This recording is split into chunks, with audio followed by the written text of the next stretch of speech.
I think I'm alive. I think I'm live. I think I'm live. I'm live. Hello, everybody. It is 6 o'clock.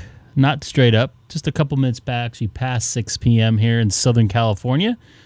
I'll probably do just about 3 more hours of live streaming today. I will not be on tomorrow. Mainly because I am working first thing in the morning. And then I'm going to celebrate our nation's Independence Day by taking a nap after work and eating a bunch of hot dogs and hamburgers and nachos and then blowing up stuff legally, might I add, in my neighborhood. We are allowed to have safe and sane fireworks. So in our city of Chino, it helps support booster programs for like sports and different high school clubs and I think some other type of stuff like that. It's helping out clubs, stuff like that, like the soccer club and the football, stuff like that. So anyways, that's mainly why the city of Chino lets that still happen. Otherwise, they've been trying to get that off out of law the last couple of years. So thankfully, I still live in a city in California that is letting people celebrate 4th of July to the fullest by blowing stuff up in your freshly paved street in front of your house after being super full from eating hamburgers and hot dogs and sunburned from being out in the sun all day. So anyways, I'm going to get to some radio here. Let's see if anybody's on frequency here. I think I just heard Keith WA6QXA here a few minutes ago. Kilowatt 6 Echo Golf Golf monitoring 144 250 from the city of Chino.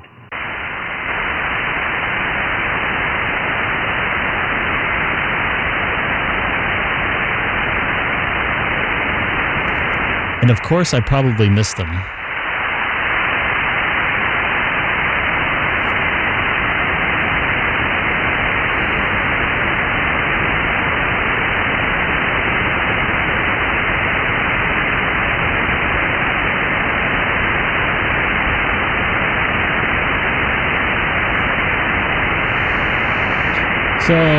So let's go back to regular camera here. Lose all that audio. The ham radio crash course guy was on. Oh, he just got off. He just got off. Dang it. Gotta work on. So ham radio crash course. You can subscribe to his page. I think his name is Josh. He was on a local repeater here, a 2-meter repeater. I don't know if I could have hit it or not. I think it was in Huntington Beach, but I don't know where the transmitter was at. Right when I was updating my OBS software that I think he was telling me about. I got in his chat, Streamlabs OBS. And then I was going to come back on and try to be on both streams at once. One through the repeater. I think somebody was in there. Did you get everything resolved on the truck? Well, I think I got the R. I'll get back to them in just a minute. So I was going to talk through my radio into his radio through a local repeater down in Huntington Beach that I don't think I could have hit. But I was going to give it a try. I think I have the repeater built or programmed into my radio, but by the time it looks like I got going, he is now off. So, oh well. Let's get to some local radio then. Why don't we? This is Greg, K6EGG. So, for the 4th of July on everything. Oh yeah, Roger. Thanks for that. Yeah, I got a couple emails from him. Yeah, that's a good deal. 10%. So, yeah, that's nice of them. To do that. I'm sorry. I'm not talking strange. I'm trying to see if my inside linear is going to stay on because I did a little adjustment there. Yeah, 10%. That's a good deal. That'll save you sales tax. Yeah, and they're charging San Diego sales tax, so it's actually even better than that. Oh, okay, real good. Yeah, I'll have to take a peek at it. I definitely need some more. Never seem to have enough. I know you like that Utah place that I think you've feel they're a little more reasonable. I'm wondering with 10% off, is it, what's the better deal? Well, I don't use the Utah place. Wait, I might have just stepped on somebody. Was there somebody out there? Yeah, me. Go right ahead, Alex. She's cheaper on that. It's either Alibaba or the other. Yeah, Alibaba's cheap. I bought a bunch from Newark, Newark. They're a big electronics deal, and they carry the actual Ferrite brand. But you're right, Alex. I've seen them on Alibaba or whatever it is, pretty reasonable. Yeah, I think the other one is that way. That's it. QSL. I was going to make a comment, but I forgot. Something was a part.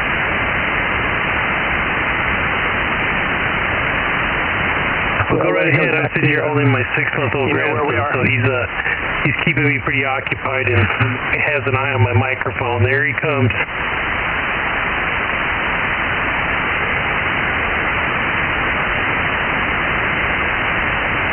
Say hi. Want to say hi? Third party. Come on, say hi. Oh well, I guess not. Mike shy, huh? I think he's more interested in scratching or trying to eat it. I don't remember if you came on last night, but it was kind of a quiet night last night. Greg and I spoke for at least a half an hour just ourselves, And then all of a sudden, people started joining in that had never been on the frequency before.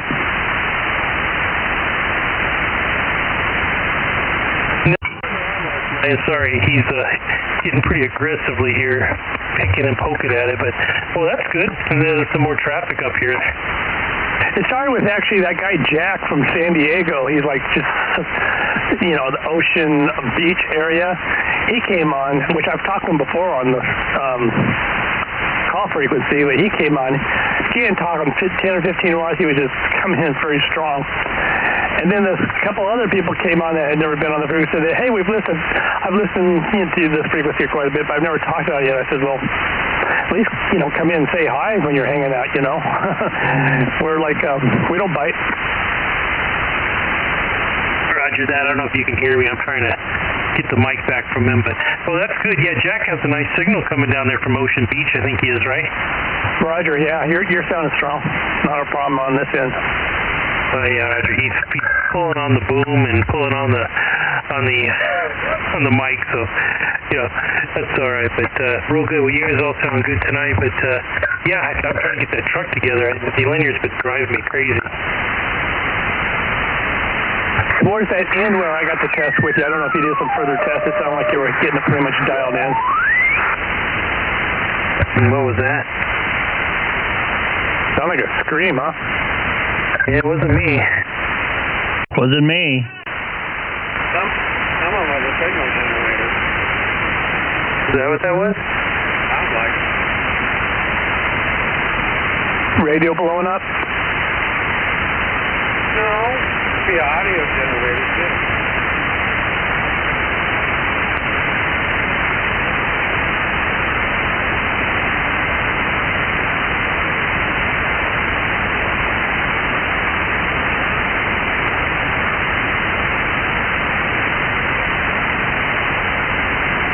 Alrighty.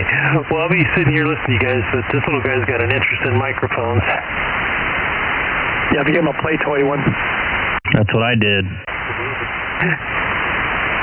I'm sorry, I just keyed over you. That's what I did with my daughter, K6EGG. Hey, Greg, Keith here.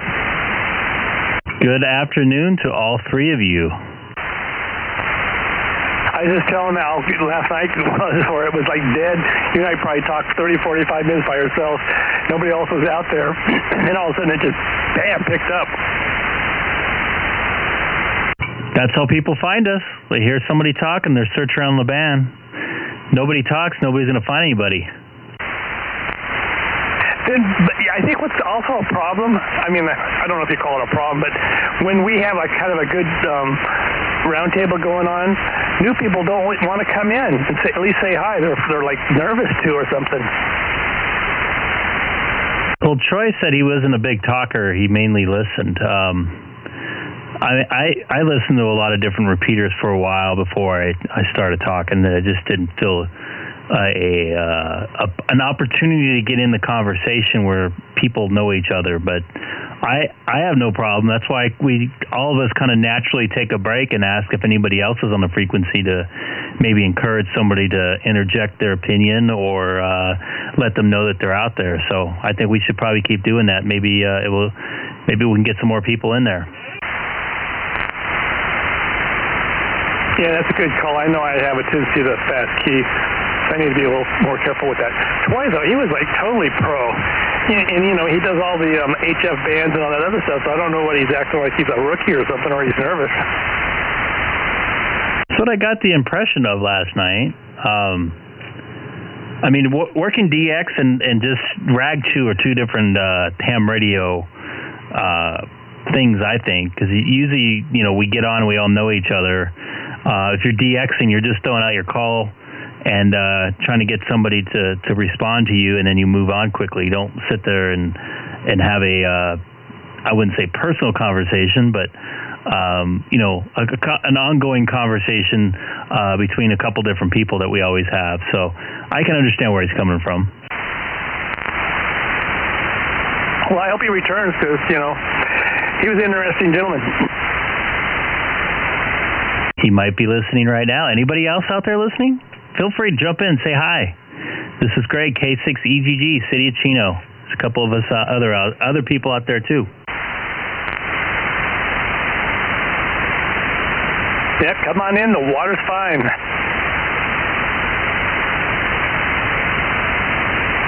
So, tomorrow?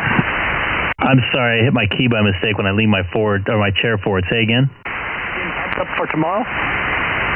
Let my relay click over for a sec. Are you getting pumped up for tomorrow? I don't know if that's the word. I'm pretty sore right now from yesterday's walk, so I didn't get to walk today. But I am looking forward to going to work, just not at leaving my house, not at 4 a.m. But I'm looking forward to tomorrow. It's going to be a long, fun day. A couple hours of work, and then take a nap for an hour or two, and then eat some hamburgers and hot dogs, and then blow up stuff in my front yard, legally, might I add. Where are you working tomorrow? I'm over at Dodger Stadium tomorrow. You going to have a chance to do some radio? I don't think anybody's going to be up when I'm there. We go on the air at like 7 a.m. You could maybe be on the air at 7 a.m.? No, that's when we go on the air on television at 7 a.m. So I don't know if I'm going to be happy cheery. I might not even probably going to be on the radio tomorrow at all. All right. Just thought I'd check with you. I remember last time at Elevation you got up pretty well. Yeah, I don't think anybody's going to be up at 4:45 in the morning when I'm trying to shoot on 5.2 from a hilltop. Yeah, I know. I probably won't. I'm not even going to take my laptop. I'm not going to leave my my 9700 on so I can connect to it. I'm going to try to take a nap. Hopefully none of my bosses are watching during the game.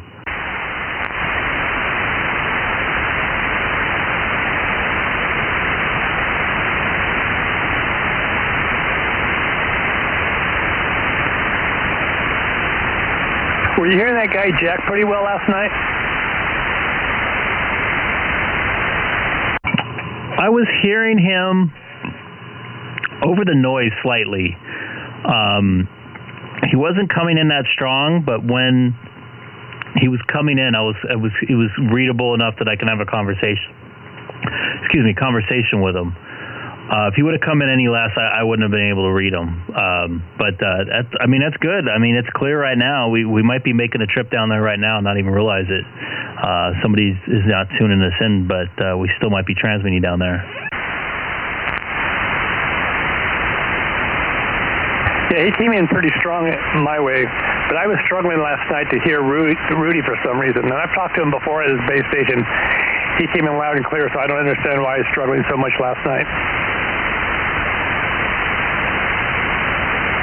You know, sometimes I have trouble getting in Curtis too, and he's a little further away. So, and I know Curtis has all the antenna, and I think he's running a little more power than Rudy is, and I still have trouble with him. It just depends on the conditions. He waves in and out, just like you do sometimes. Where sometimes you're S7, and then sometimes you're S like 1 or 2. So, it's all par for the course, I think, for conditions. Are you running any power right now? I run power pretty much 90% of the time. Okay, because you're hitting me about an S7, between an S7, 7, 8, and an S8. No preamp.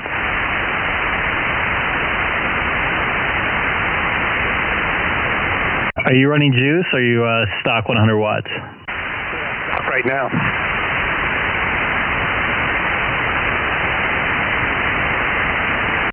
I think my relays are still clicked in when you said that. Yeah, I'm just stock right now.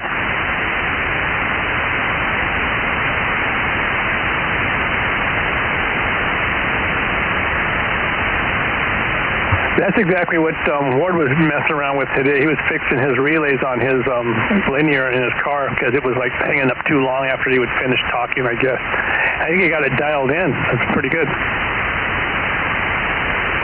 Excellent. Sounds good.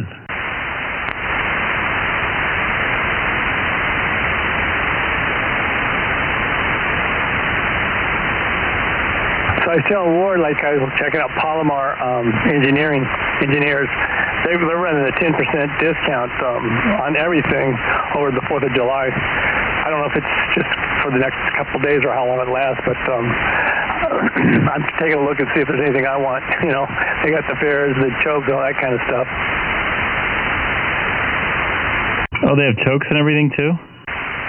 That's a big part of their business.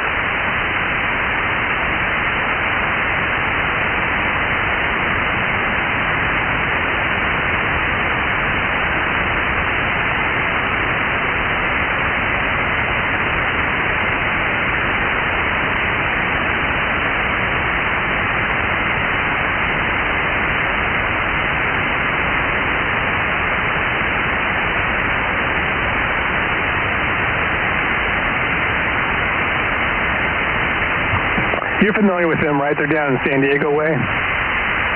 No, I've never. I heard they make amplifiers, but I've never actually bought anything from them.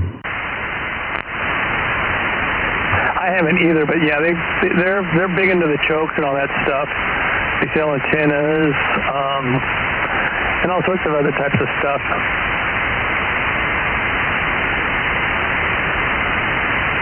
A lot of like wire antennas. Yeah, if I get into HF again, which I would like to, I keep talking about it. I'll definitely get one of those. I had one of those GR5 juniors, whatever.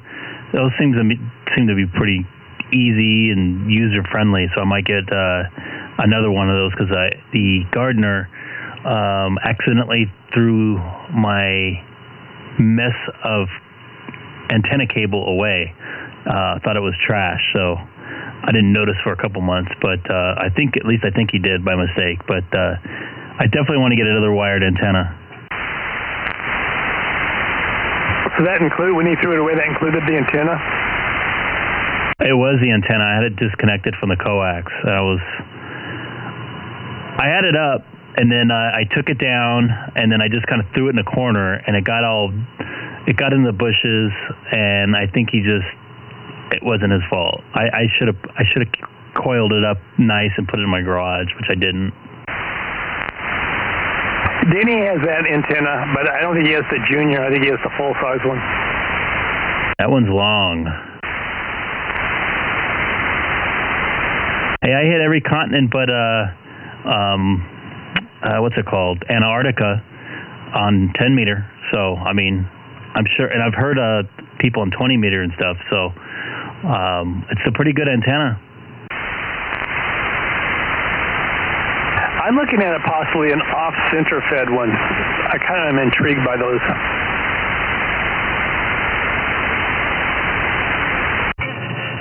Off-center antenna? center fed instead of it being like, fed in the middle. It's off center. Carolina window. A Carolina what?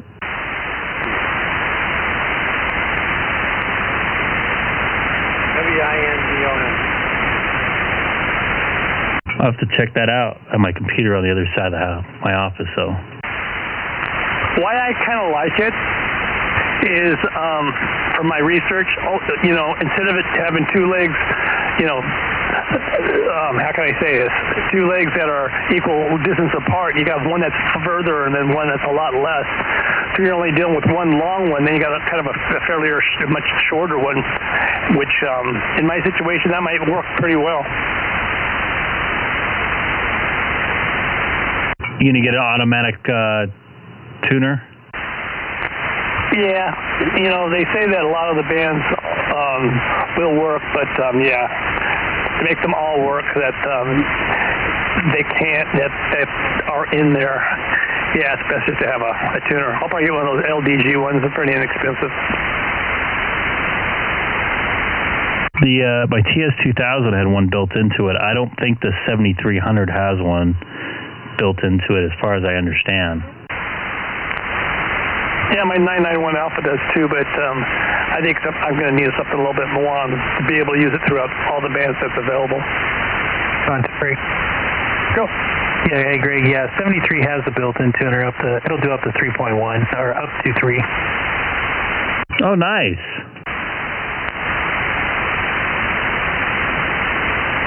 I can't remember, Greg, you have a 7300? No, but that will be my next radio purchase probably. Next base radio purchase. Oh, that means you're probably going to buy a mobile radio beforehand, huh? I don't know, maybe, but like I said before, I don't do much talking in the mobile. But the D-Star does intrigue me quite a bit.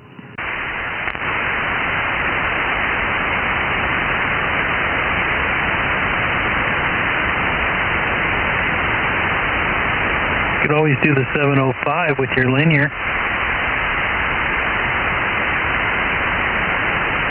What linear? Well, you got your VHF. You'd have to get a little HF, but you could do it that way. I think 100 watts with a 7300 would probably be enough.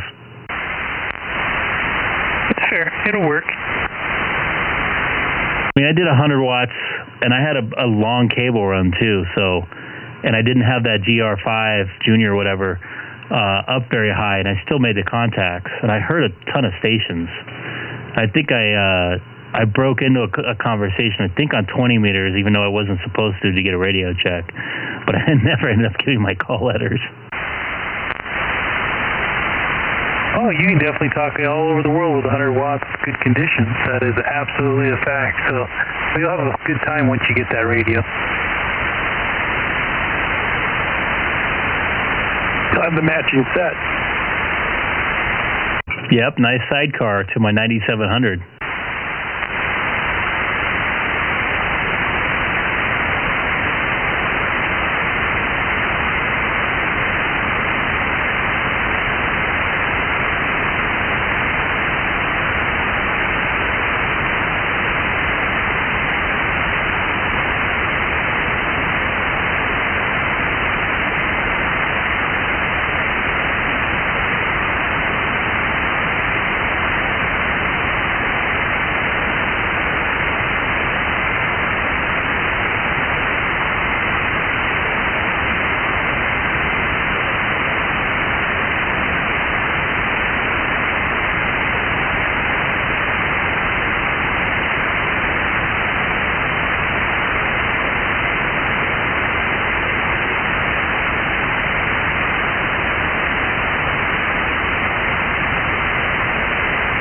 I was watching that ham radio crash course on YouTube. That guy that's out by you guys, I think he's closer to Ward. He was showing radios that had crossband repeat. It seemed pretty cool. He was talking on a local repeater here, but I don't think I could have hit him. It was like down on Huntington Beach, I think. But it was a pretty cool little demonstration he had going on. That guy Josh in Cerritos? Yeah, I hit him up and asked him what software he was using for his stream, and he let me know. It's like it's a little bit different version of the software I'm using. He's a nice guy. You know, he puts out a lot of good product, but his things are so long. They're usually like an hour and a half long or better. His videos, you mean? Yeah, his shows or whatever you want to call them. Yeah. He does live show, and he interacts with the people on the stream. So I think that's kind of the way the way he wanted it. I mean, the more people he gets watching, I think he's might be making a little more money.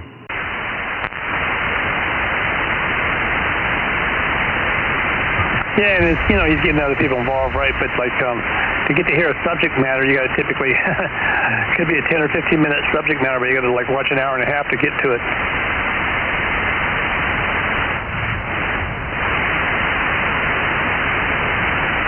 I'm one of those instant gratification type guys, I guess. That's why there's a skip button.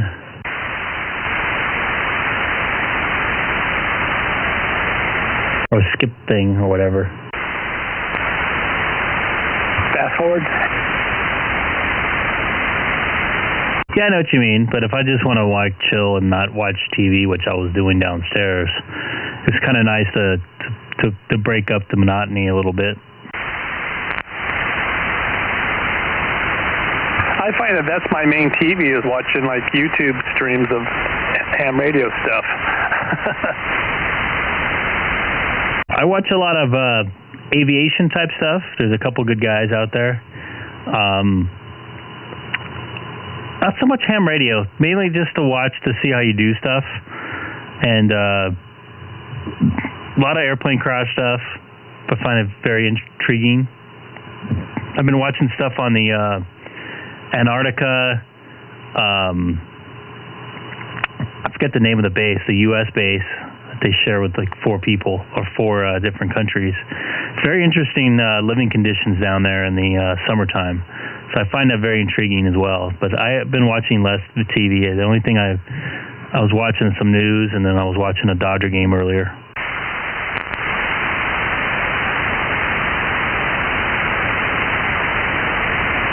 K6EGG here. Yeah, like when I'm watching the YouTube ham stuff, it's like, the same thing. Information types of shows, they're giving you good information, learn how-tos, like you were saying.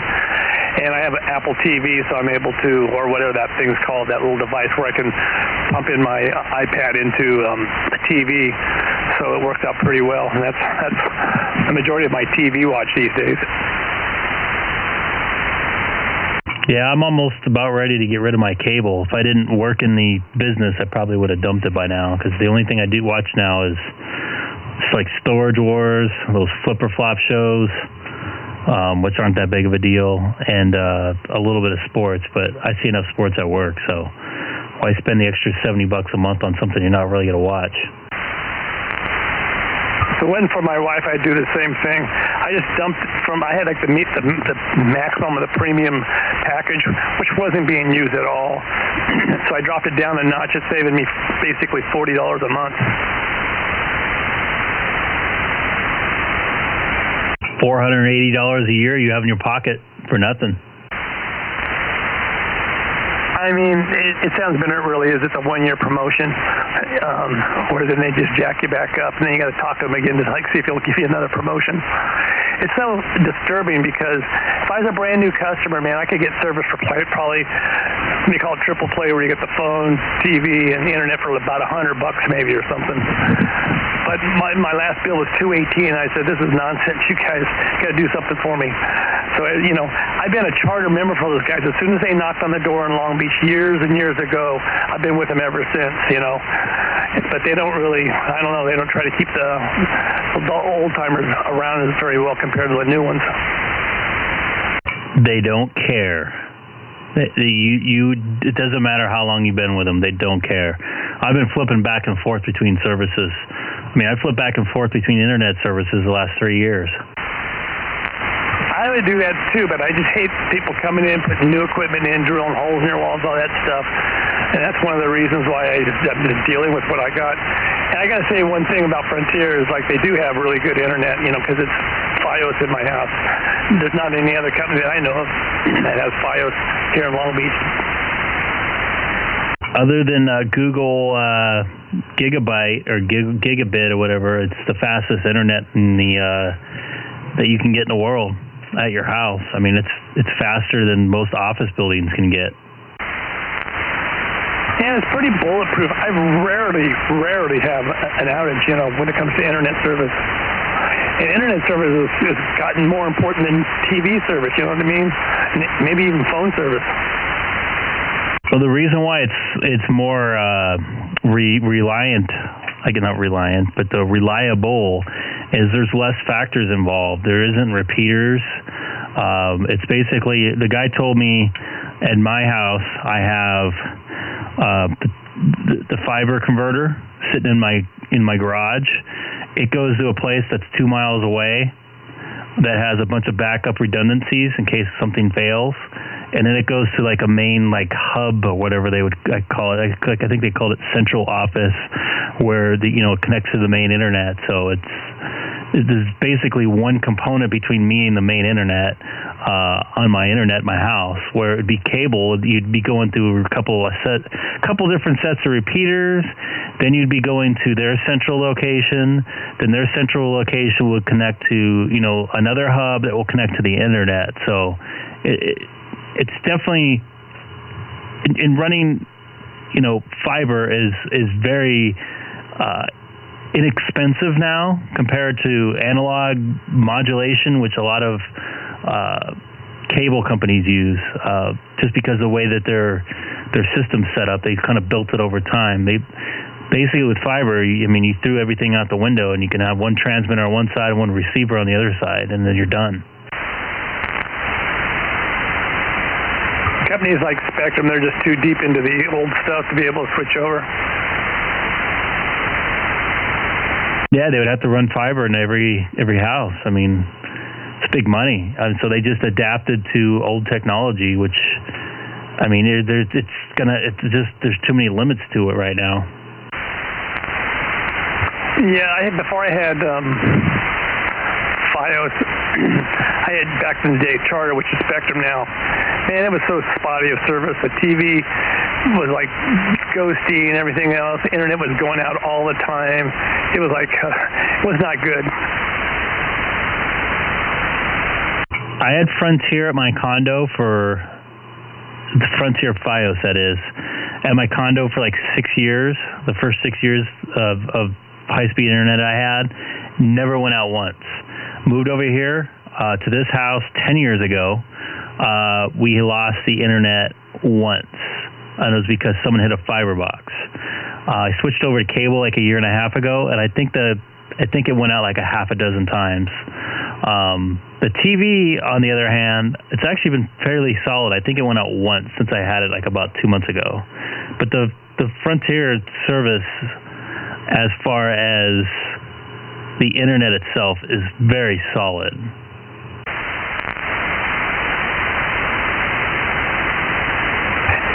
I don't know if Spectrum's gotten a little bit better, but even the picture on the TV is better on Fios than it was for Spectrum. At least the last time I checked. I have a buddy that has Spectrum, and it's just not as clear.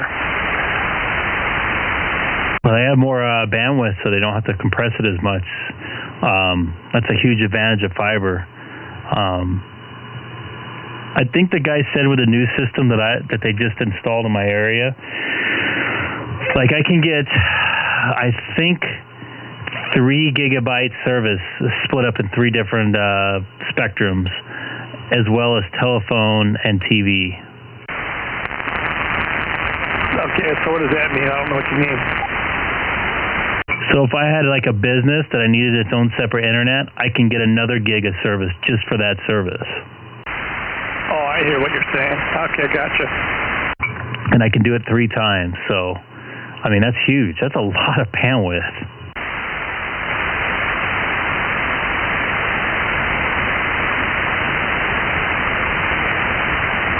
For instance, when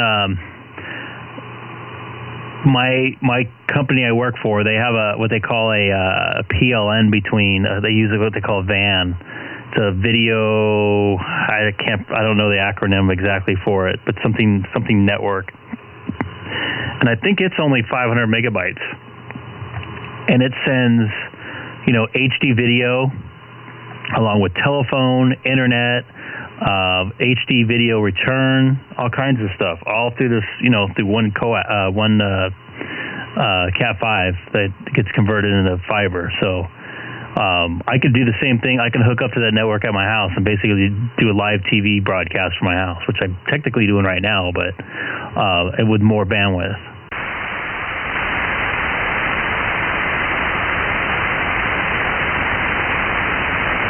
Did it get warm up your way today?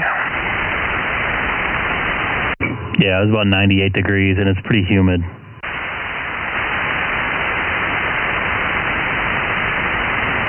Don't tell me how cool it was down there. I'll get mad and flip off the camera.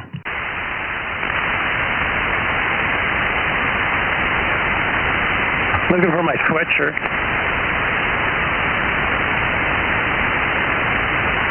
Sorry, I actually like the heat. As long as I can get away from it, I really enjoy it. My phone actually says it got to 84 today. I didn't notice that, and I was out quite a bit in the afternoon and stuff. So,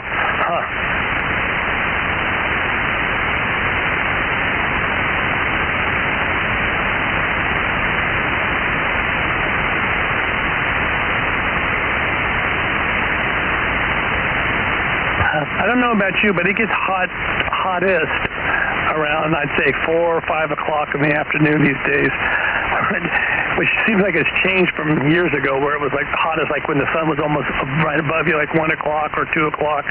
But it's later in the afternoon these days where it gets the hottest.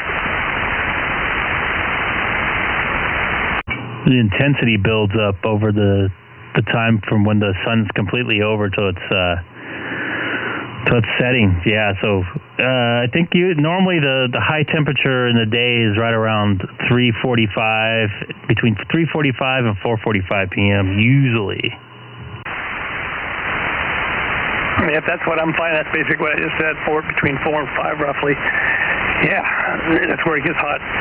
Then after that, it starts, getting the breeze kicks in, it starts cooling down and everything. Like it's dropped 10 degrees from the heat of the day already for us.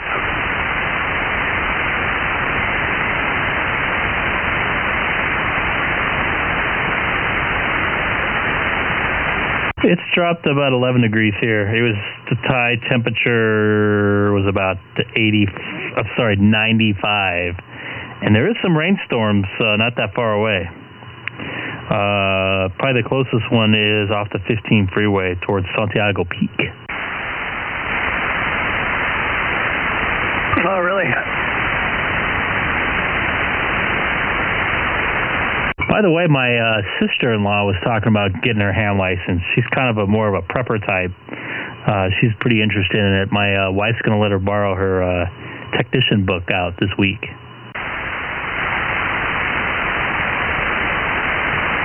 You can coach her.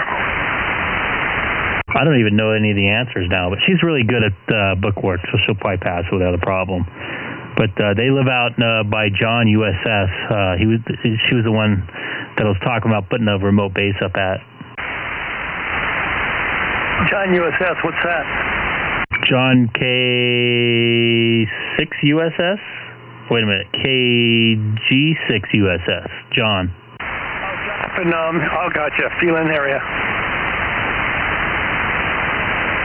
That's right. I remember you talking to him about that she's pretty close to him. Yeah, they're only a couple blocks away, I think. He's basically down the hill from her. I think she's seen his antennas. I think I have too. So what relative is she in relation to you? She's my wife's sister. Okay. Boy, with her elevation, she would do quite well. Yeah, I just don't think I'll be able to talk to her because she's so close to the hill. It would kind of cover it up. I don't know. I think so. Maybe on sideband out here, but I don't think she's going to invest in a lot of radio gear at first, so and antenna type stuff. So I don't think she's going to have anything to get out too far. But she definitely even with an HT. I talked to somebody in Victorville up there. Wait, you talked to somebody in Victorville on an HT? Yeah, from her house, which is probably about 20 miles away, 15 miles away. There, yeah, because of the good elevation and stuff. Yeah. I think I talked to John up there too before he was talking on sideband. Or I should say before I talked to him on sideband originally. Well, are you going to coach her what types of stuff she should buy? I don't think she has a lot of money. I might be donating some stuff that I have here.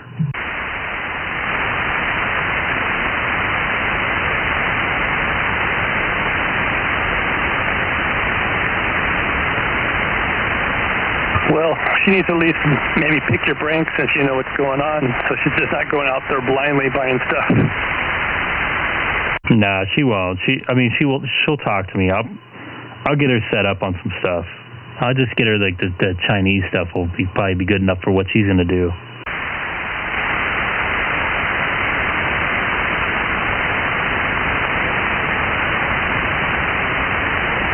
Why? What does her want when it comes to ham radio?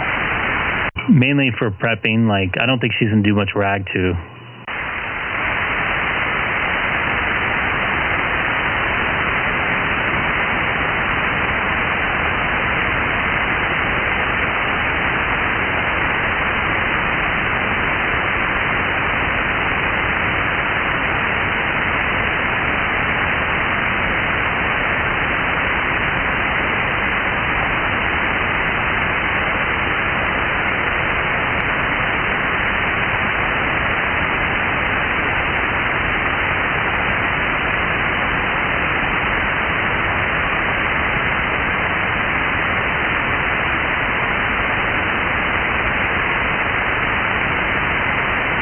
So I'm going to take a little break, go downstairs, hang out with the wife for a few while they're eating dinner.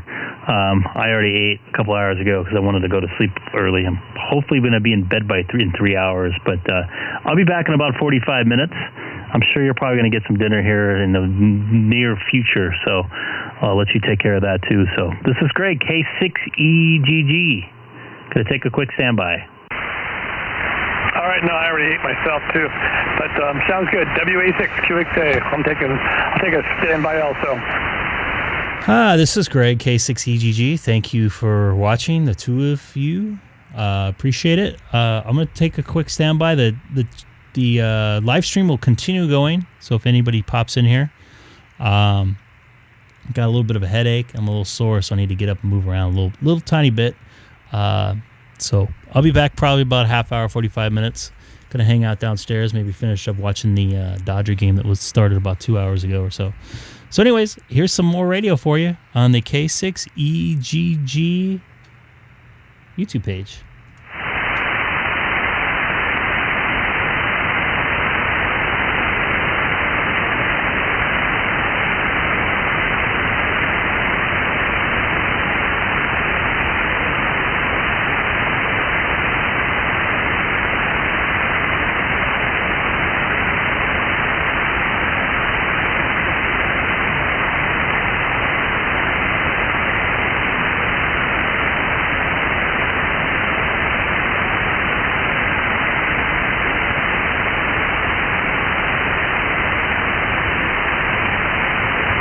I got a question for you.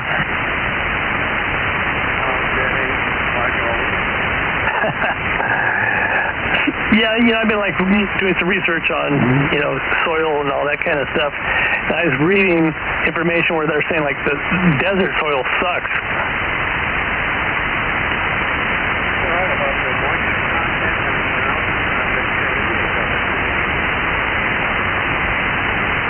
Yeah, what was I reading? As far as the best grounds and all that kind of stuff, yeah. What around? The best grounds. Well, you got to have moisture in order to find the depth in the ground.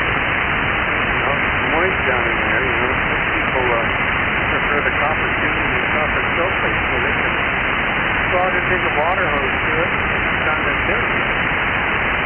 So down here, my soil seems like it stays pretty moist and pretty easy. So that's better than like desert soil. I take it because I got moisture in my soil. Well, there's a standard. You know, it's better in one way and it's not so good in another. So we got a lot of moisture, you know, that copper corrodes.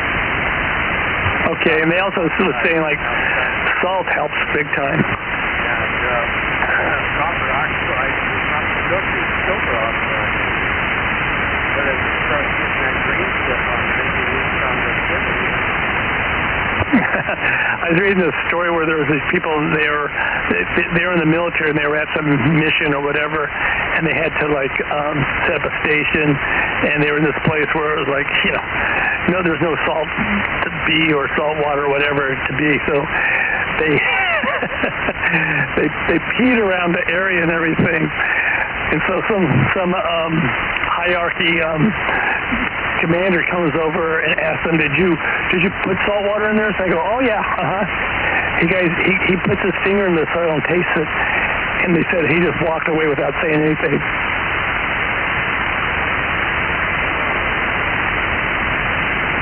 True story. It's hilarious.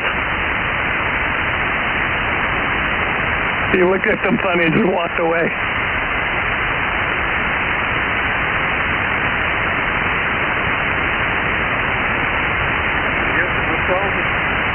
Exactly. Well, I tried out stainless steel stuff, and I thought it worked well. Stainless steel, like ground rods? Yeah. I had another trailer park in the whole process. They don't give them really well. Oh, yeah. Yeah, everything is.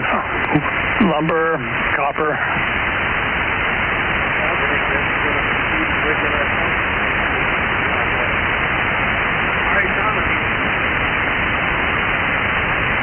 The thing is, that kind of stuff's commodity.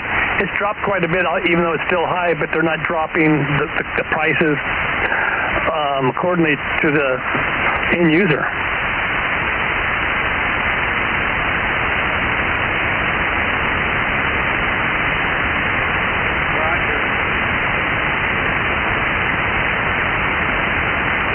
All right, Andrew, I'm going to scoot for a little while.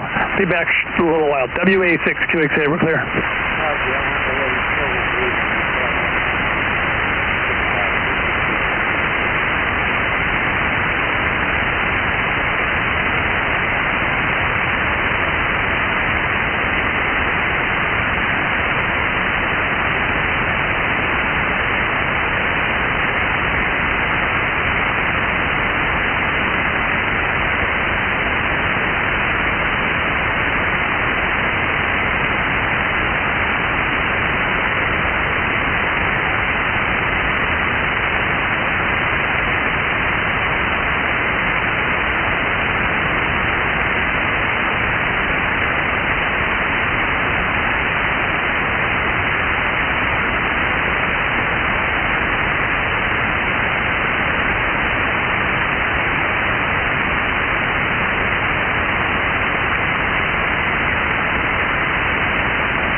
CQ, Kilo November 6 Golf United Yankee, Kilo November 6 Golf United Yankee. Anybody standing by? It's just your frequency. It's all yours. K6OS.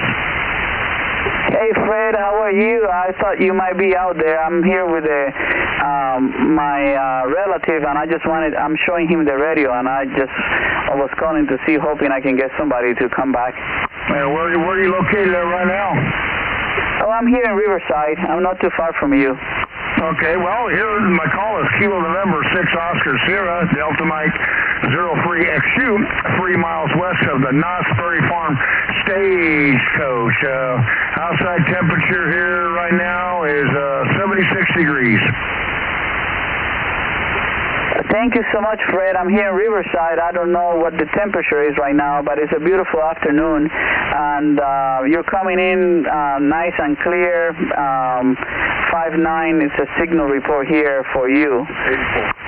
Your signal, your 5x5, audio's clear, audio's loud, signal's down, but then who cares? But your audio's loud on top of the signal. I can hear you very clear.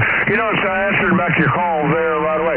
Anybody else out there on frequency when I talk to Riverside? Keith, Warren, anybody?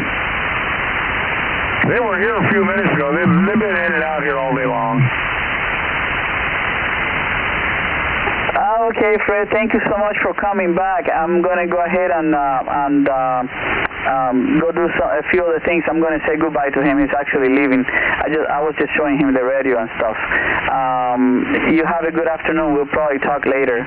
KN6GUI, standing by. 30 degrees, KN6OS, down here by Cerritos, California, 3 miles west of the Knott's Berry Farm Stagecoach. 70 degrees. We'll catch you later.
WA6QXA, Keith. Here in Long Beach, we're listening.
Hello, 144250. This is Long Beach, California, WA6QXA. We're listening and monitoring.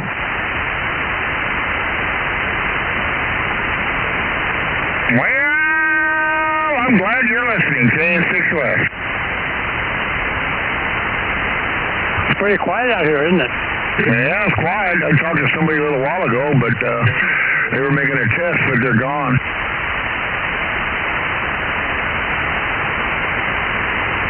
Oh, really? Okay. Okay, I'm going to go back to watching my video. KN6 West. All right. I'll be around a short while. WA6QXA, Keith, Long Beach, listening.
CQ, WA6QXA, calling CQ, WA6QXA, Keith, here in Long Beach.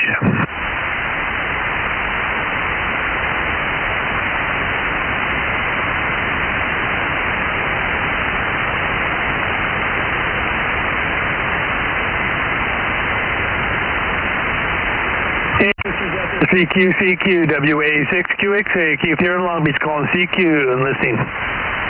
I got your CQ right here, K6EGG. I'll took a little CQ action, huh? Hey, Greg, you back? I am. Little sore, I'm back. You're coming in loud and clear tonight. Conditions must be not too bad. Yeah, you're almost an S8. Are you running power right now? Yeah, I might turn it off, though. Leave it up in case someone can hear you from far away. Maybe somebody down in San Diego. Do you guys have a copy down on us up here? K6EGG. I think between you and I, if somebody's out there, they'll be able to hear one of us. So I turn it down to 100 watts. Kilowatt 6 Echo Golf up here in Chino. Anybody else down there in San Diego have a copy? Maybe at High Desert? Feel free to jump in. This is K6EGG.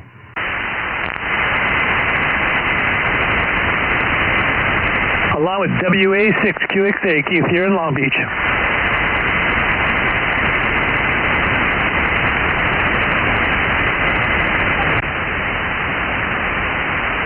Not a whole lot of action. I got 4 current viewers right now on YouTube, though. So anybody on YouTube, feel free to jump in and say hi on the chat. Tell us where you're at. Let me turn the chat on. Are you one of those viewers? Let me turn the view on. I don't have it on right now.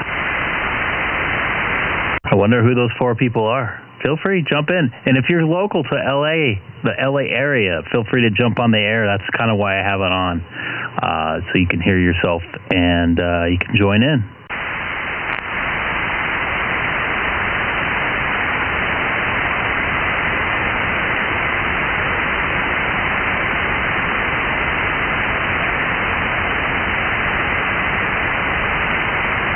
And by the way, I have a super noise floor. I'm sorry, let me start from scratch.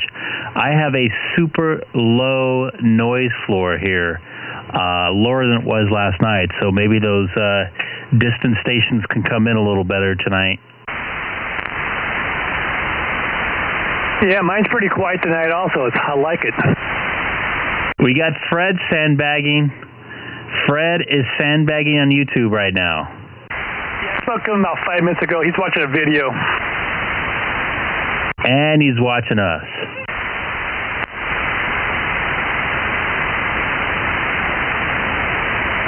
You got that right. K6OS. Sandbagging K6OS. And he coined the term. That's been around for a while.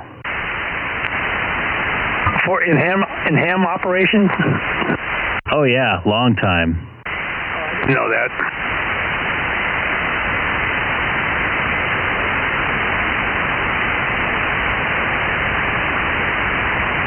Yeah, tomorrow will break my record of being on the air for like 2 weeks straight.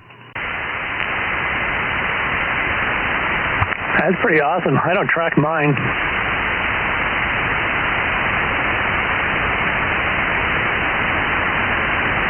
The only reason why I realized, actually it's a little over 2 weeks, is because I did live streams every day except for the day I had my surgery. Oh, that's why it's easier for you to track. You got a record right there. Everybody's record. So you're able to tell who's watching at all times? I can just tell the amount of viewers that are watching at all times. I have an analytics page up right now. It also tells me how my stream the health of the stream is, like my bit rate and everything, and if I have any packet loss or anything like that. But everything looks really clean right now. So it says 6 are watching now. Are you able to know who those 6 people are through those analytics? Negative. I cannot see that. How'd you know Fred was watching then? Fred popped up in the chat and said K6OS, because I asked people to jump in and say, hey, where you at? Where you at? Who's in there?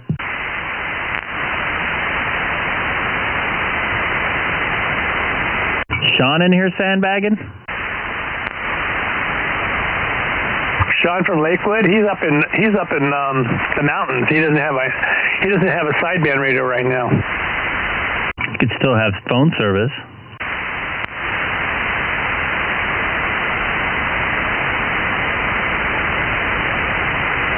I was hoping that he would bring his 7100 so we could talk, because we probably would be able to hit each other.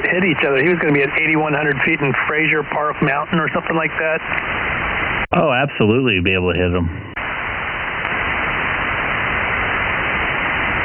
He's got a mobile rig that has, FM and all that stuff, 2 meters, but I haven't heard him on the call frequency either. I was going to hop over on call before I got back on this one, but I spaced and forgot. I was here, and it was dead, so I went over there for a few minutes. It was dead there, so I came back. We have Eric, K6EGG, watching up there from, I believe, Oregon, correct? Hello, Eric. This is WA6QXA from Long Beach. I wonder if we have a path going up there tonight. I didn't see any, it didn't look like the propagation was looking too good for California today.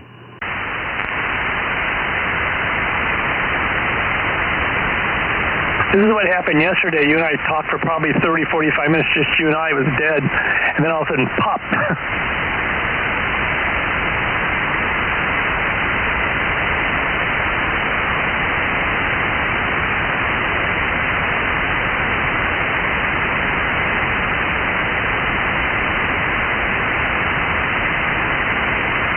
And we got Don out there, another sandbagger. Eric says that's correct. Yeah, we're not going to have a path open tonight, but it was fun trying the other night, and hopefully maybe another time we'll be able to connect. If not, I don't know if you have D-Star. A couple of us have been moving over to D-Star, and people have been connecting to the reflector that we're able to connect to on a local repeater here. I think it's reflector 70 Charlie.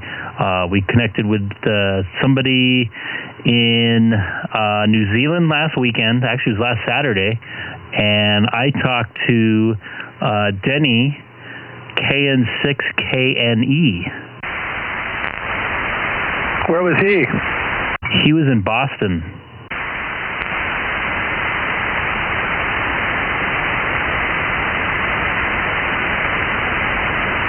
Don, did you get your tonsils pulled out? Why can't you talk? Look at that watch line here.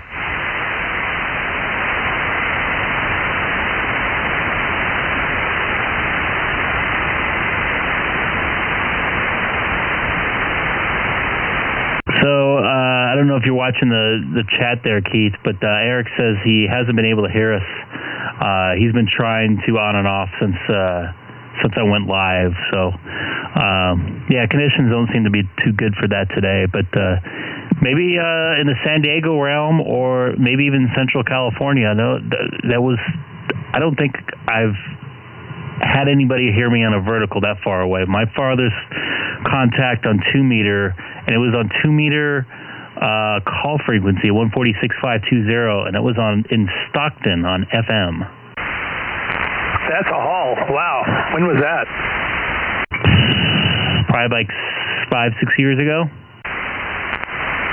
Wow, that was a good day. Yeah, he was like waving in and out, like big giant wave in and out. And he came in pretty strong. We exchanged call letters, and I'm like, well, Stockton?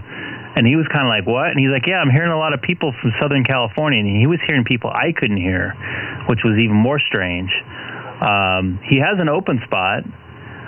He just needs to set up the D-Star, and he's saying one of these days. So maybe he can join in that way. We can all head over to one of our local repeaters. Once we got to get Keith set up with his, too. That would be more of a Gabe thing because he helped me get mine set up.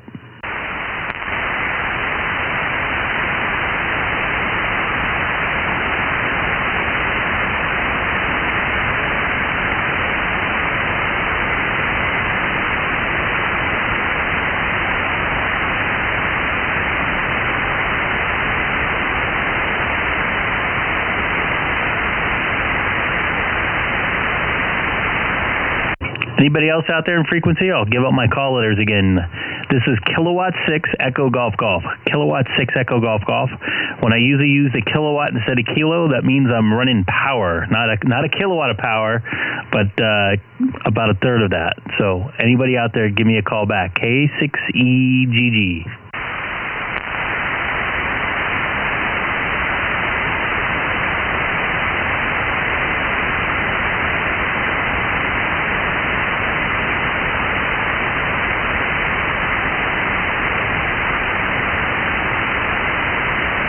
Eric saying that he's set up his open spot 3 to do D-Star. I wonder, most people should understand that you don't need to have an open spot or whatever to go on D-Star, right?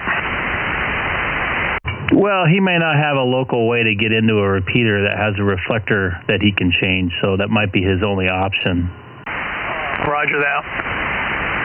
Hey, you got strong all of a sudden, Greg. Copy that. Who's that?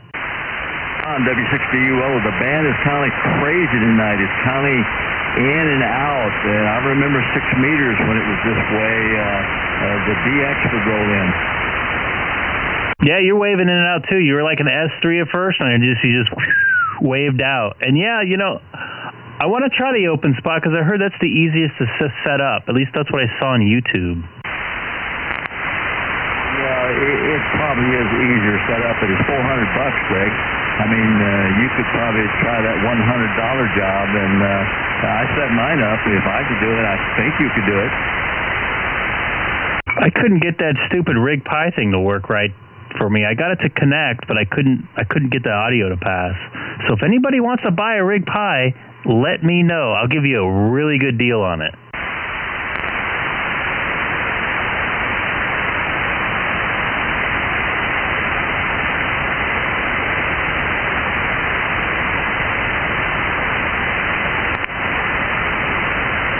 Could have gotten an RA20 for what you paid for that thing. Yeah, I could have got a second one.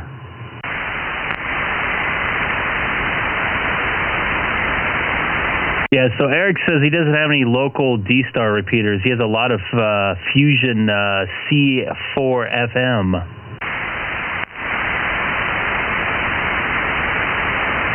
I'm equipped. I wish I was. I'll give it to you for the power supply for $100. I just want to get rid of it at this point. Where is Eric located? Eric's up in Eastern Oregon. Wow, and he heard us at one time. Is that correct? That's what he said. I think I heard him, and I think Rob heard him as well. Oh, that's the same guy as last week?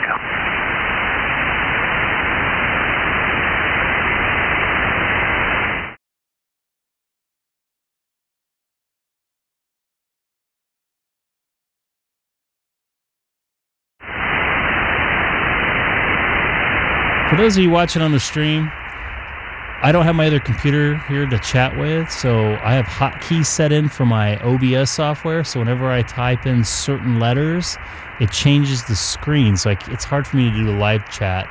Don, what'd you do today? Anything special? When I'm on my computer that's doing the streaming.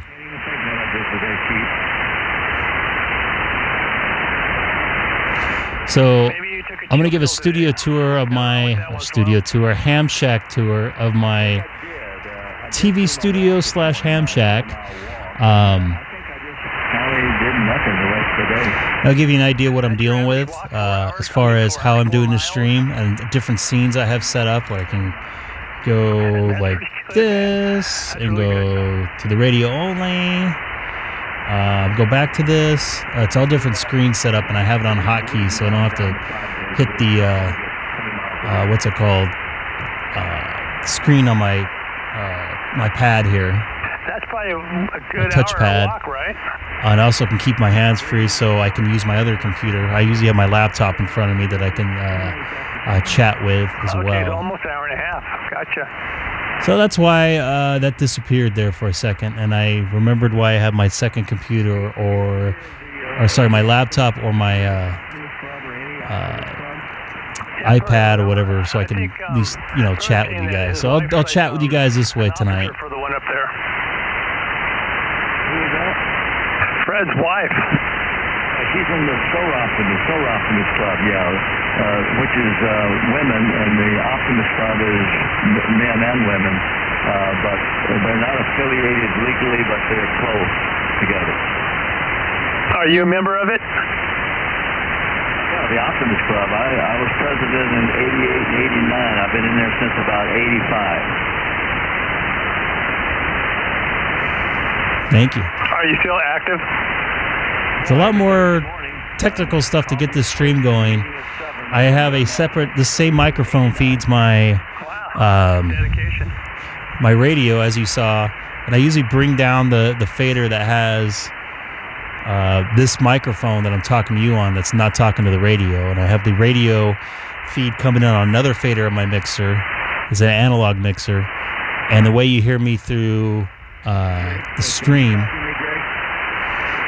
Yeah, go ahead. What is the purpose of the rig tie? Is it to be able to remotely control your rig from your cell phone or your iPad or wherever you're at? Yes, that's affirmative. Does it have any advantages over the new program WS View?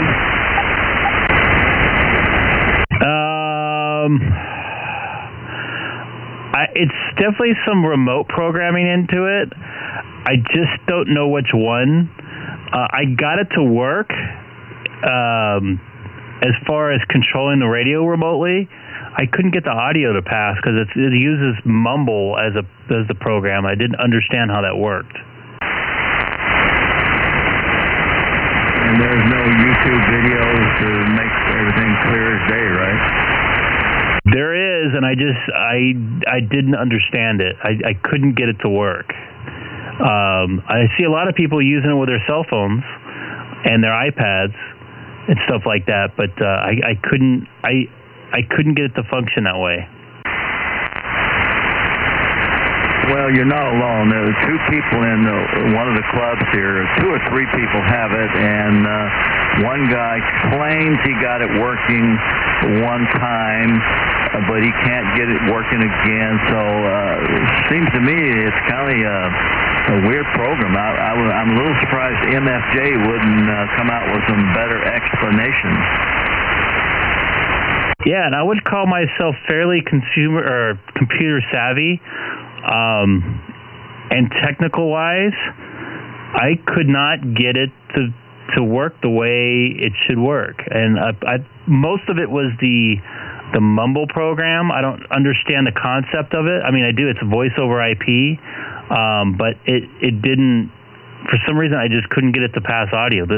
I can control the radio and everything remotely. I connected in that way, but I couldn't get it couldn't get it going for some reason. Do you have to open ports on your router and etc.? Yeah, I did. I got all that to work. It was the audio part of it I couldn't get to work. So the audio coming from your rig would not transfer from the rig to the computer rig tie to your cell phone or whatever. It was blocked some way? I couldn't get the audio from my radio to the RigPi, and I couldn't get the RigPi server to work. So it was two different problems I had.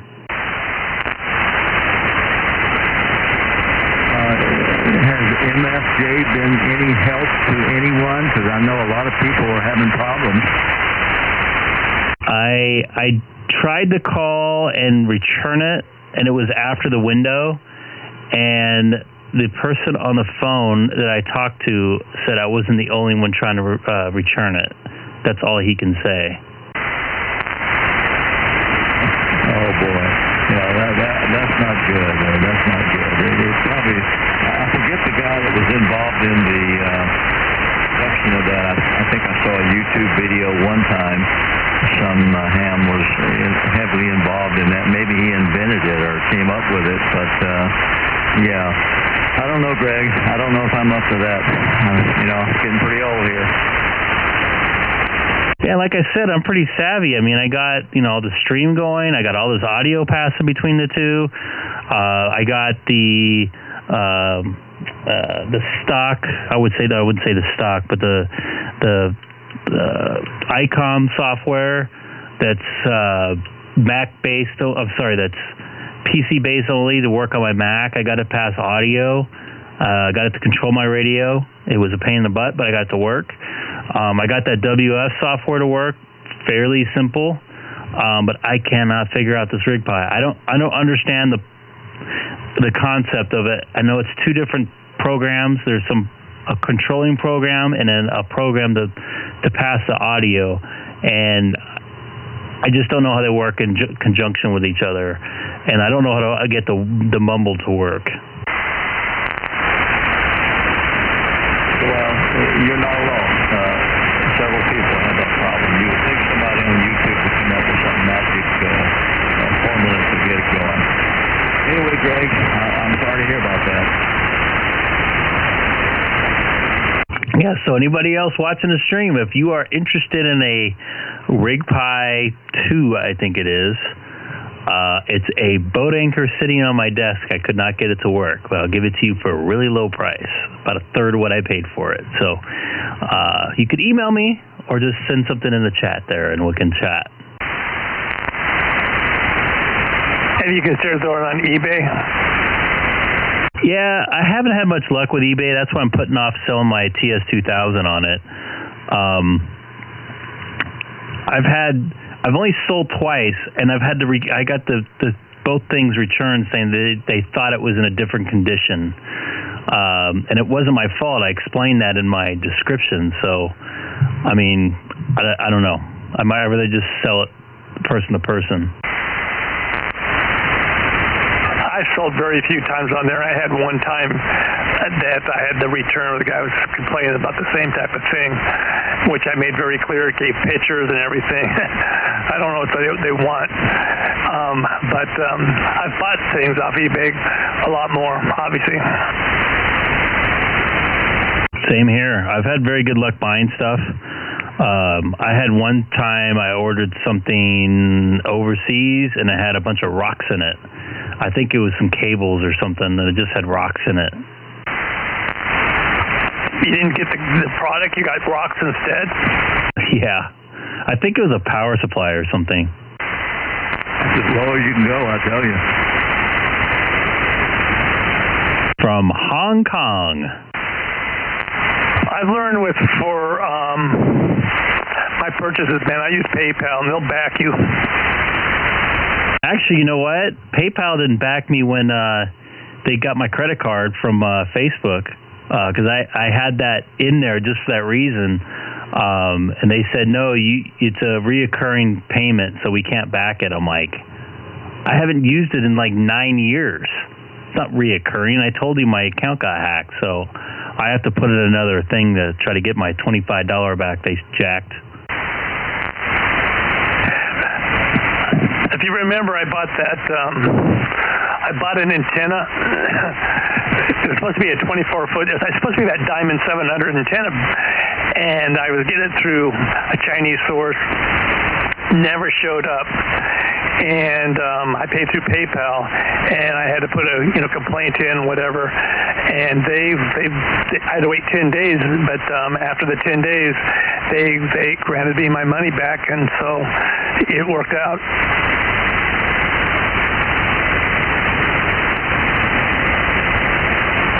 Yeah, I haven't had any issues up until then. I'm a little disappointed between Facebook and PayPal that I was not able to get my account back on Facebook, and B, get a hold of a real person from PayPal to explain my position, because they could still charge me. So I had to call Bank of America and call American Express and have them block PayPal. So now I am not using PayPal from now on.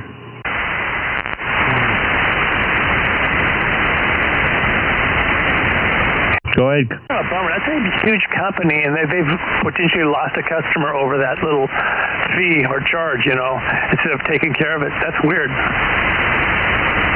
Yeah, I mean, I explained it to Bank of America, and they're like, oh, yeah, we get this all the time. And American Express was all, no problem. It stopped.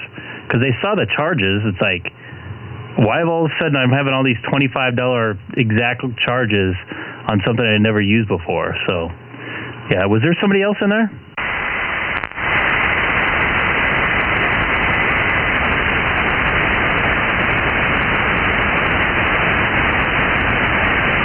Yes, not. WA6QXA, Keith here. Long Beach. Yeah, that time I had a situation with PayPal. It wasn't a cakewalk, though. I had to be very persistent. I had to write back to the company that was supposed to ship it to me, and they never responded. I had to show that to PayPal. It was tough getting to talk to somebody live on PayPal, but I was finally able to talk to somebody live, and the person, when I finally got to talk to them, explain the situation, the person followed through, explained it's going to take 10 days more, but after 10 days, if they don't respond, take care of it, then you're going to get a refund, and that's what happened. I'll be right back. I gotta go grab something.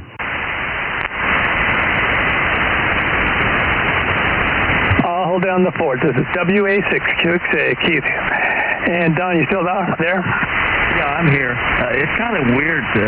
I don't know if the band's doing it to you or not, but it's kind of fluctuating in and out. It comes real strong and then goes real weak. That's something that we might get some DX tonight.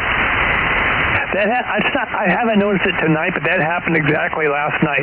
There was this guy, Jack, in San Diego that got on this frequency and was talking to us. And there was times where he was hitting me with like about a 6. Then it went down to like I had to put my headphones on. Then later on, he hit with an S9. Yeah, that's kind of weird, and I don't know if this is the frequency that you would get DX on, but I call it DX, the old school DX, but maybe, what's the calling frequency, 200 or something? Well, what am I trying to say? Alex has talked to people.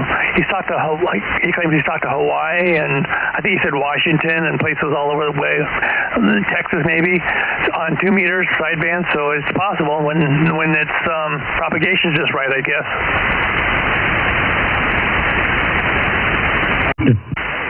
He reports all the time on the East Coast. They get a lot of I don't call it skip, band conditions there. They can talk 100, 200 miles pretty easy on the East Coast, and but we don't get that much out here.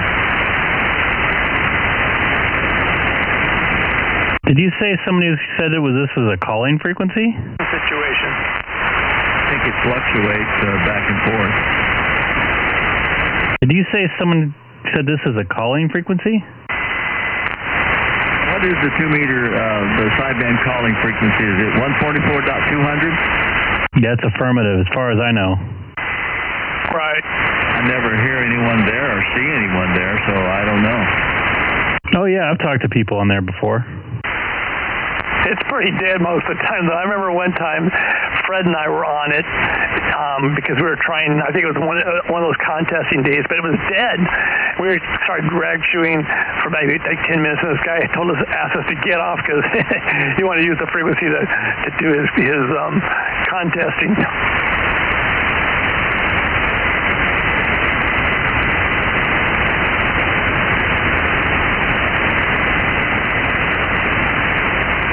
I like when you go on a local repeater and they want you to get off the repeater because you're talking too long, then the repeater will sit dormant for another 2 weeks. I know, isn't that the truth?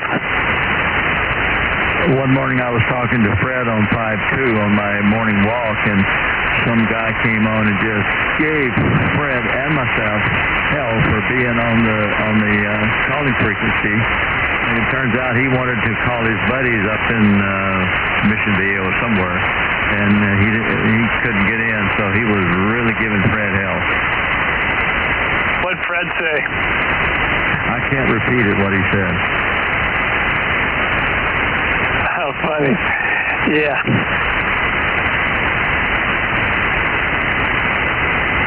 All you need to do is cut in and ask for the frequency for a minute, right? Yep. All he had to do was break in, say comment or something to get in between the conversation. But he was a little teased because he couldn't make his contact to his buddy.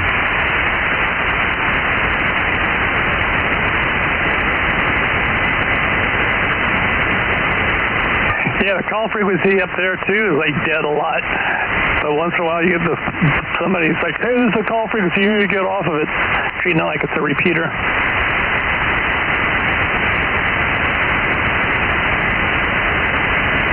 I told you on Facebook there's a 146.52 group on Facebook trying to encourage people to use 5.2 more, especially when you're mobile across the country, and just keep it on 5.2.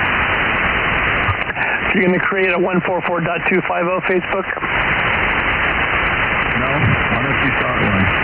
I'm not a Facebook guy.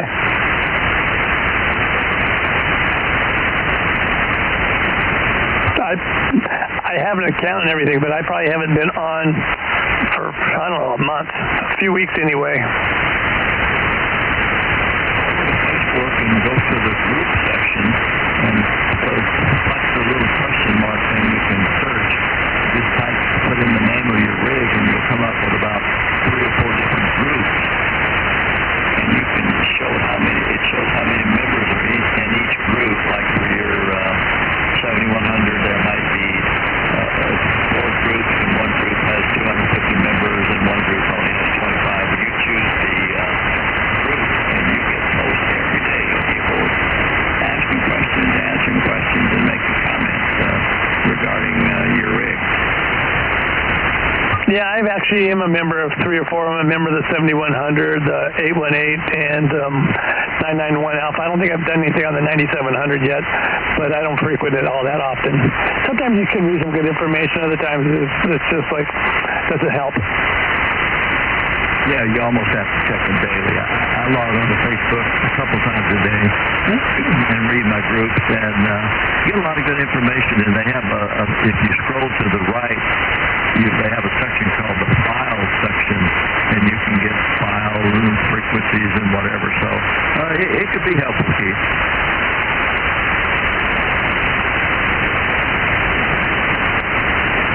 Well, I just got some static noise. Did you get that also?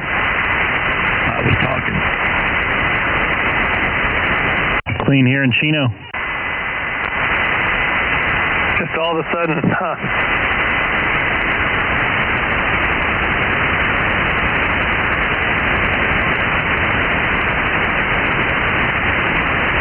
Somebody cranks up a lawnmower. When the lawnmower man is next to me, I hear the lawnmower, the spark plug sparking.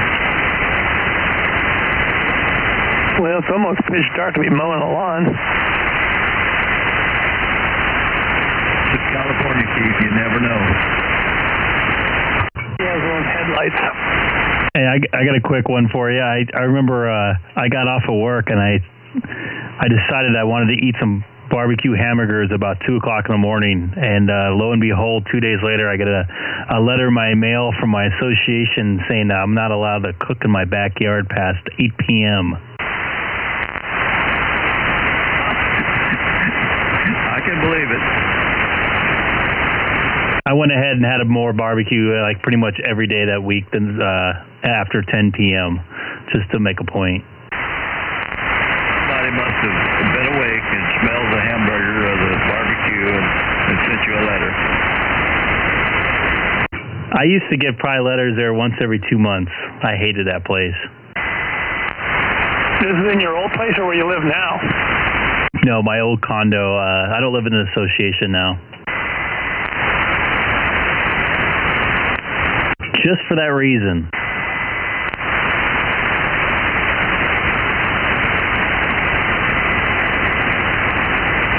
And this is Kilowatt 6 Echo Golf for ID. Anybody else on frequency? WA6QXA Keith, Long Beach. W6GUO, Cerritos.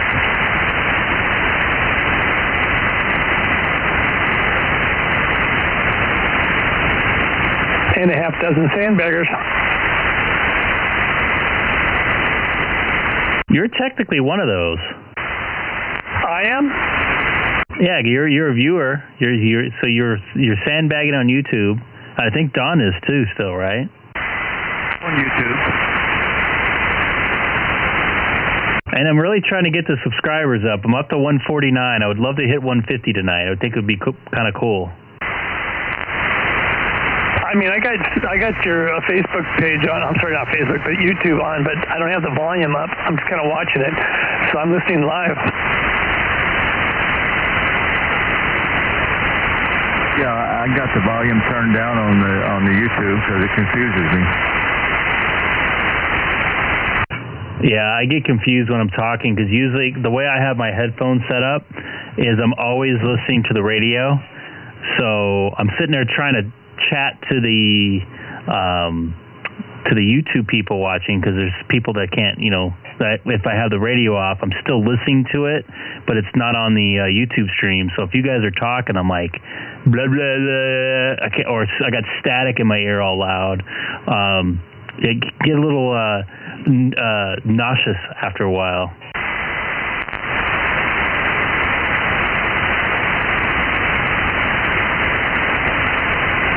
That noise came back all of a sudden. I have S1 noise here, and I had the preamp on, which is very, very low.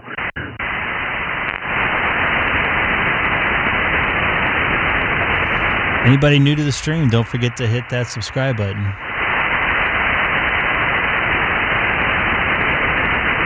Yeah, it's in about an S4 right now. I don't know what's going on.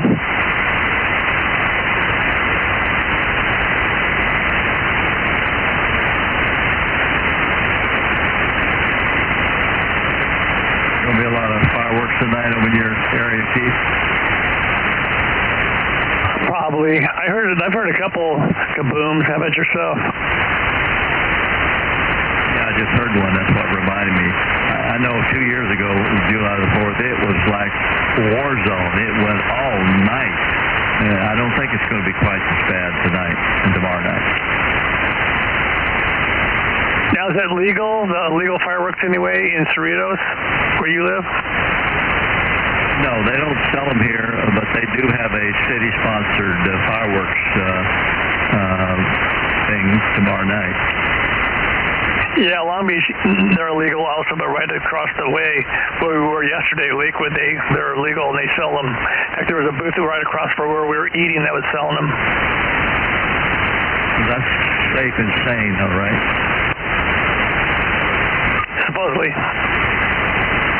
Yeah, they're talking about fireworks going off. I'm going to leave my... you can probably hear me in the background here. That's my... Of course, now they're not going to have any. Come on. Come on. They've been going off every 30 seconds when they were talking about it. There you go, right there. Here comes another one, probably. It's going to go on all night. And I got to wake up at 3:30 in the morning. Here goes another one. Yeah, so that's not going to be that fun for me tomorrow morning. So here's back to the stream. Yeah, I got to get up at 3:30 tomorrow morning. I'm not looking forward to the fireworks show that's going outside my house. Why are you getting up so early, Greg? I got to be in downtown LA by 5. Get back to work now? Just one day, and then I go back officially on the Friday. A Dodger game or what? Yeah, Dodger game, and it's remote. They're playing the Washington Nationals at 8 a.m. Pacific time in D.C. Yeah, so they want you there early and get organized, right? Yeah, actually, it's later than we would normally come in, so I'm actually kind of happy they're having us come in at 5 and not at 3 a.m. So that would be the normal time for us to come in.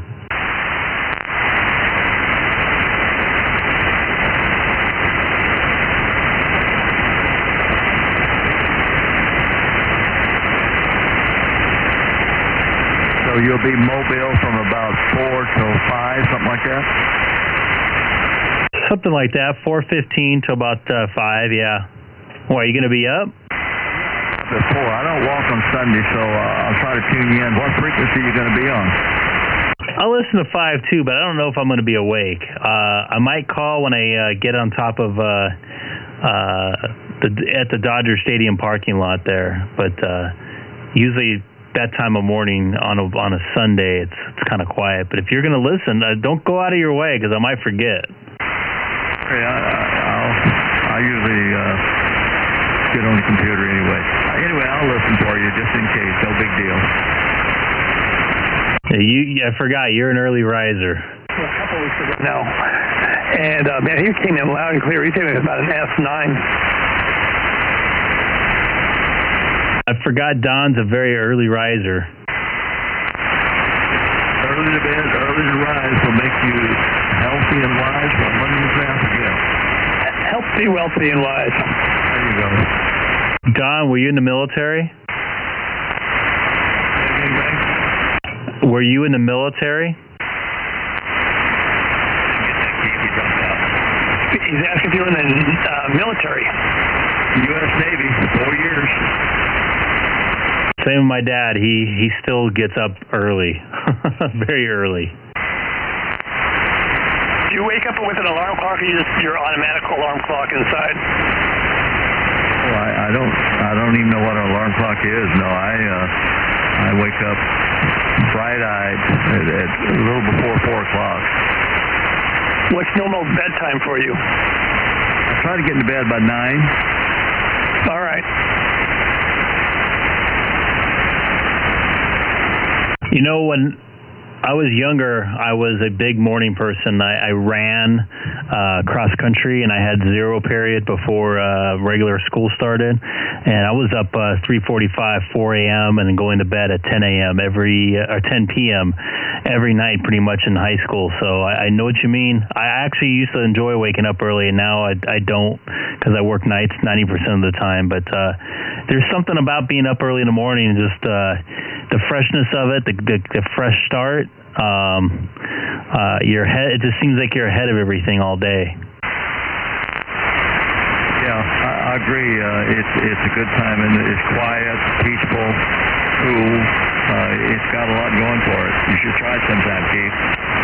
Oh, I'm an early riser. Not quite as early as you, but yeah, I'm an early riser. When I'm working, I'm usually on the road by about 6:30. Anybody new to the stream, feel free to jump in and say hi on the chat. We got Eric out there. We know Don is talking right now. So is Keith. Maybe everybody can talk to each other there on the chat there. This is Greg, K6EGG. Got Fred in here sandbagging, I think, too. Yeah, that's wasting time, so I get up. So anyway, that's my shortcomings. Don, it doesn't make you a bad person, pal. Okay, I needed that, Greg. Thanks. Where were you? Were you on a boat in the Navy, or were you stationed somewhere? A ship. I was on a ship, and we mostly were in San Diego. Of course, we went to Japan, went to the Philippines, and some trips like that. But mostly a ship that set in the port most of the time. Excellent. My dad still wears his Navy shirt or Navy sweatshirt every once in a while, so he really enjoyed it, his time in the Navy. My father was in the Navy also. I had a cool job in the Navy. I think I was saying that my father was in the Navy also. What did he do, Keith? You told me one time. He was on the U.S. Ticonderoga. I know that he was one of the guys that had the flag type of things when the airplanes were flying in and stuff like that, trying to escort them in properly and all that stuff. That's an important job on an aircraft carrier. Yeah, that's a very important job. Unfortunately, he lost his hearing, and he got a pretty major settlement where he gets a monthly check because he's pretty much deaf. He was just a 4-year guy. He won a lifetime, right? Yeah, right. He put his time in and got out. I just hit him up. He's 90 years old. I just hit him up. I said, Dad, were you in the Navy when the war was going on? He said, yeah, just the tail end of it is when I got in. But he never had to go in major combat, I don't think. Yeah, I missed combat too. I was in from 59 to 63, so I missed combat, which is okay with me. Oh, absolutely. Fun fact, my dad was born in Canada and came down and voluntarily joined the U.S. Navy when they were drafting people in the 60s. Did he serve on a ship, Greg?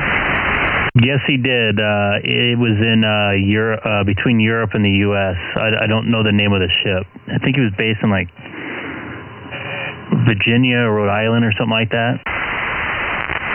Yeah, there's so many different ships. I was on a larger ship, and we took care of the small ships, did the repair and maintenance on the small ships.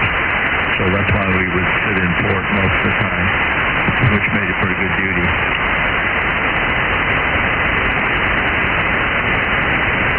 Was Long Beach a port back then for the Navy? Yeah, it was.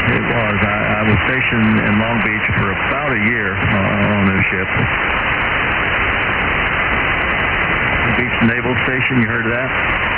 Oh, yeah, right. In fact, when I got out of the Navy, I worked down at the Long Beach Naval Shipyard on shipboard radar. Oh, okay. What was your specialty in the Navy? Communication was my specialty, but I ended up working on radar. Oh, very good. Fancy you be here on ham radio right now.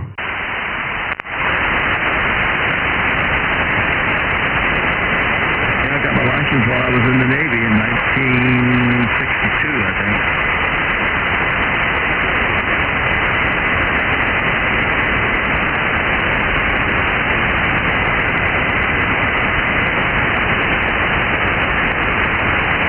Did you talk ham radio at all on the boats, the ships that you were on?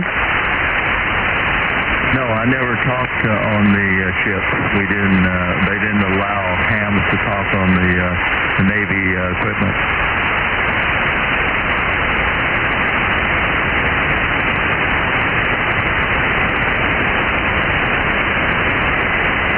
It's interesting talking to Denny, the pilot, and actually have a ham radio on it. Yeah, that's a very interesting couple, Denny and Tony. I think it's an HF radio for when they go over the ocean, but it can tune down to aircraft frequencies, if I'm correct. I think I heard that it was a very versatile radio that had a lot of range. Did you hear about the aircraft in Hawaii? Yeah, the guys put it down in a drink at night. That's pretty good stuff. And of course the airplane sunk like a lead balloon, so yeah, they were lucky. Sunk in one piece, they said, too.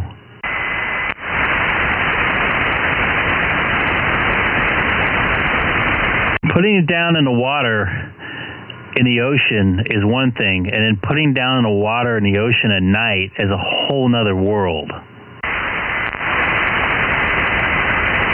Yeah, I don't think they have big floodlights down below watching what's down below you. I know that guy that landed in the river back east somewhere or something at the same time.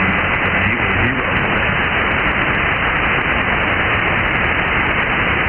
There was like 0 casualties, right, for that?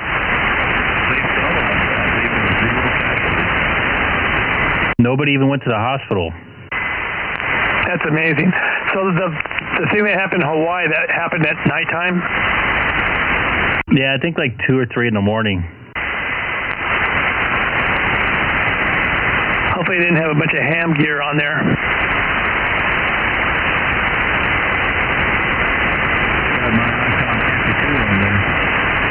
I know. That's what I'm worried about.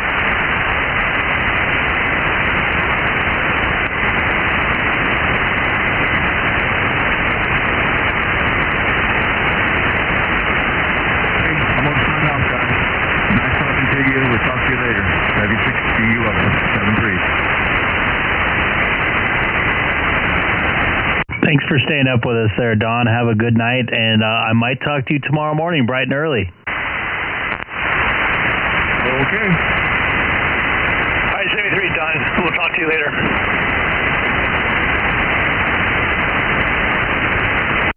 Not too busy out here tonight. It sounds like one of my neighbors is having, or a couple of my neighbors, I should say, is having a block party.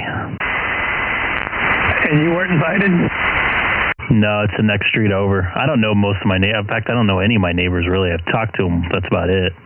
Can you hear the fireworks in the background? No, I have my own fireworks around here. Your signal has really dropped down for me. Has my signal dropped down for you?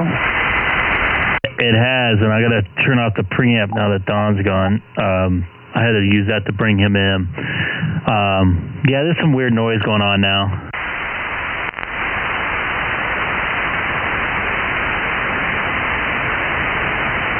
Yeah, the band has really been working kind of weird the last few weeks, whatever. I mean, I remember yesterday we were talking to Jack. It was Jack, right, down in San Diego. He was like, he hit me about an S5, and it went down to where I had to put my headphones on. Then later on, he hit me with an S9, so it was just fluctuating all over the place.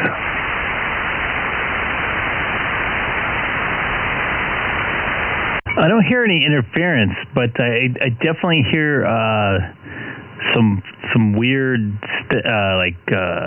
not static, but just weird sound tonight.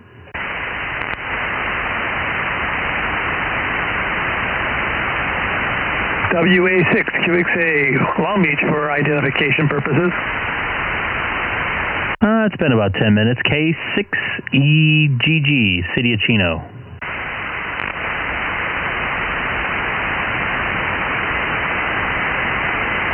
Sounds like it's just me and you, pal. We know Andy's out of town. Yeah, it's positive to see if anybody else would come in, but guess not tonight.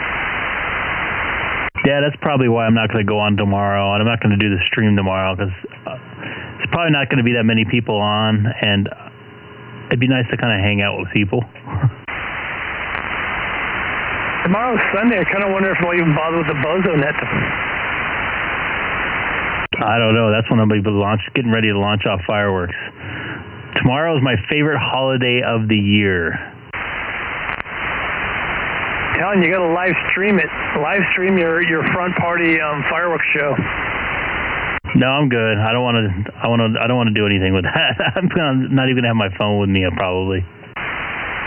That way I could feel like I've been a part of it. I could tell you all about that on Monday.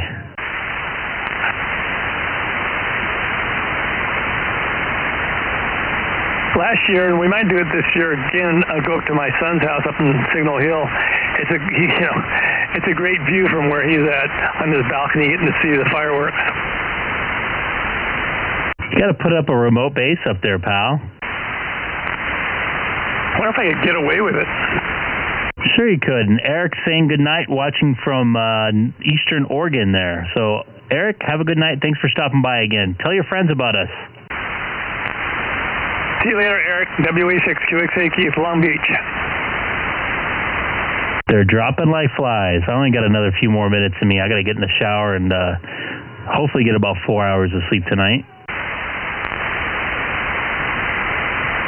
So I don't know if, as far as my son's concerned, he lives in a condo, what he can get away with antenna-wise and stuff. Oh, I got you. Eric, you have a happy 4th as well. 73s to you. Hopefully maybe one of these days we can get you on D-Star.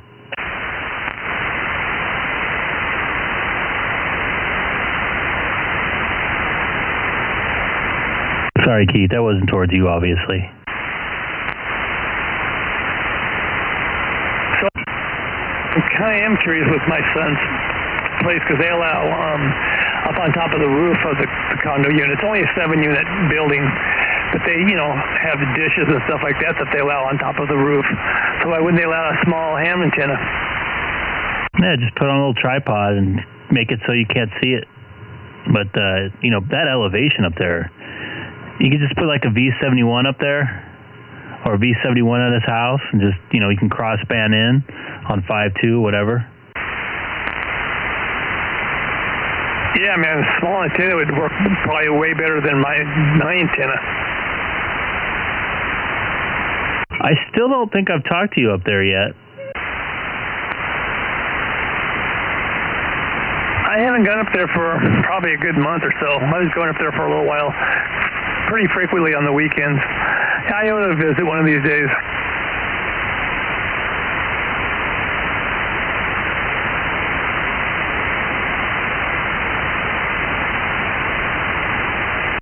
All these fireworks just woke up my daughter, of course, so that's going to be a nice challenge tonight. Yeah, they're starting early, aren't they?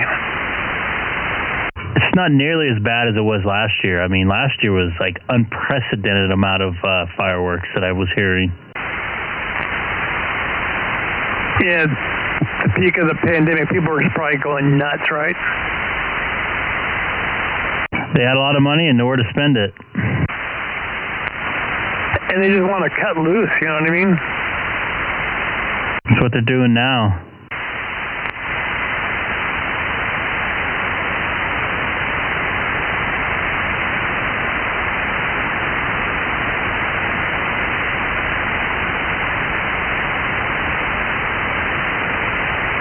I've got this app on my phone. It's a ham operator learning guide on my phone, which is kind of cool.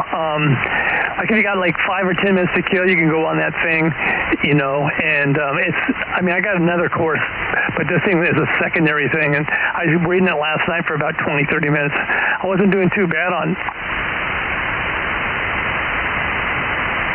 What, for an extra? Yeah, but I should let you know. Let me look on my phone. Let you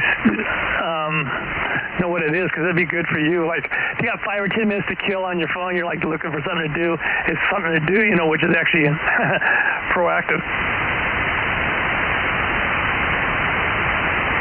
They just ask you the questions, right?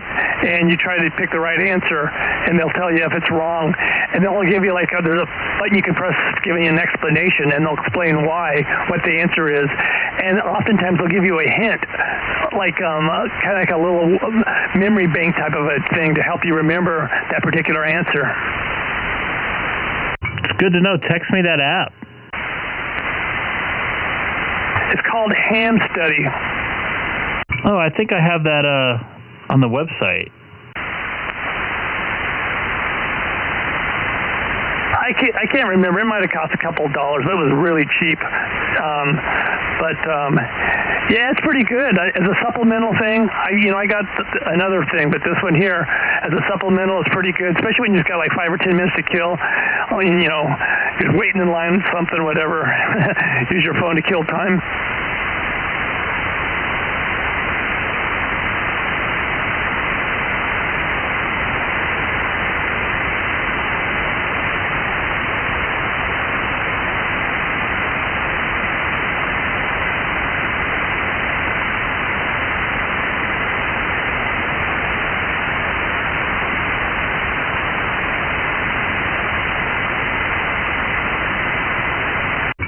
I definitely have a lot of time to kill, that's for sure.